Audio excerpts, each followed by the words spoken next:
So today I want to tell you 4 costly mistakes that farmers make in Africa.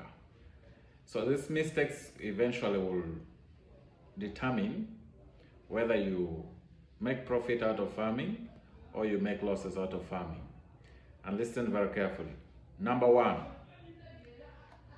is not engaging experts. So there are several experts out there, those that have gone to school, those that have done research, those that have been in agriculture for quite a long time. They are really experts in the fields that they are engaged in. So when you don't engage them, you're probably not really going to make profits out of agriculture because you do not know the dynamics of everything about the particular entity within agriculture that you do.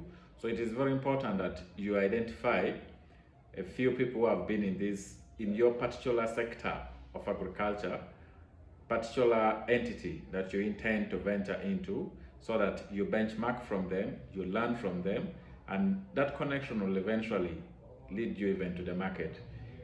Mistake number 2 that we make is that we overdepend on rain. This is called rain-fed agriculture.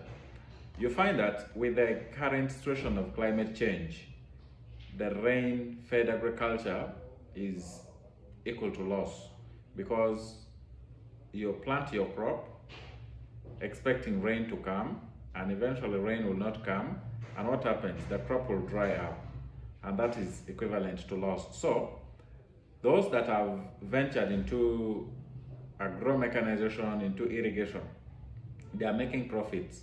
So if you still want to depend on rain-fed agriculture, then definitely you're going to be traded for the loss. Then mistake number 3 that we make in Africa is poor animal breeds and crop varieties. We are still so much into indigenous species of crop. Then we are also still too much into local breeds of animals. For example, in my country, Uganda, we still have a lot of those zebu animals, zebu cows, zebu bulls that we are still rearing. But you find out that their production is poor, and eventually the profit made out of it is definitely less compared to whoever is engaging in exotic breeds of cattle. So in the area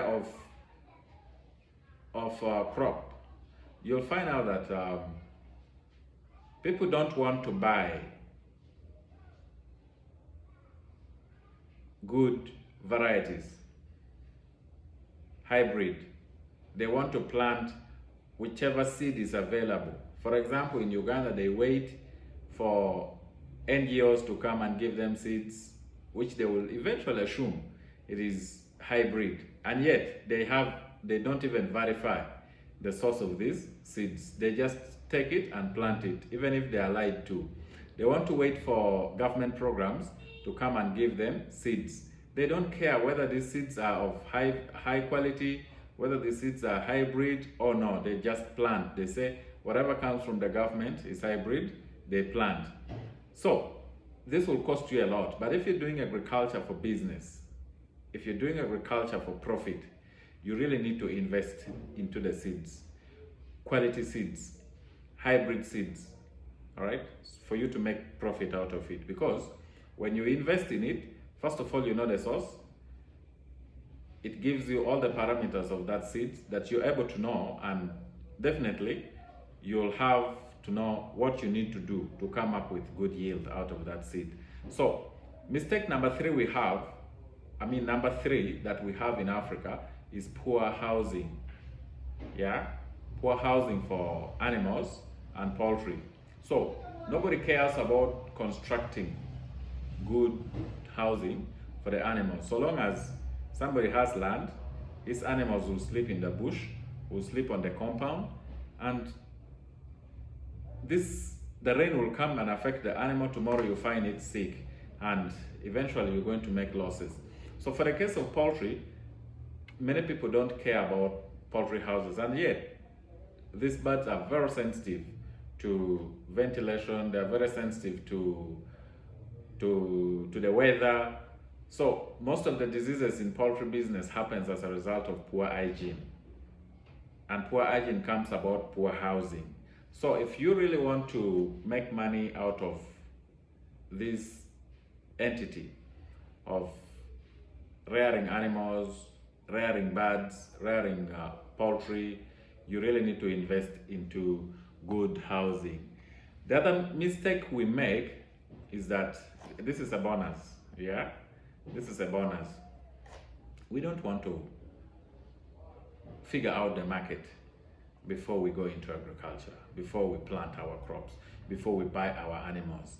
Then when these animals are ready for market, you start meandering around, you start moving around and saying, agriculture is bad, agriculture is failing me. So this will cost you a lot. Before you plant, before you invest your money, make sure you are aware of the market dynamics of whatever you want to do. This is Local Farm Stock. If you want to do agriculture in a better way, follow me and I will show you how.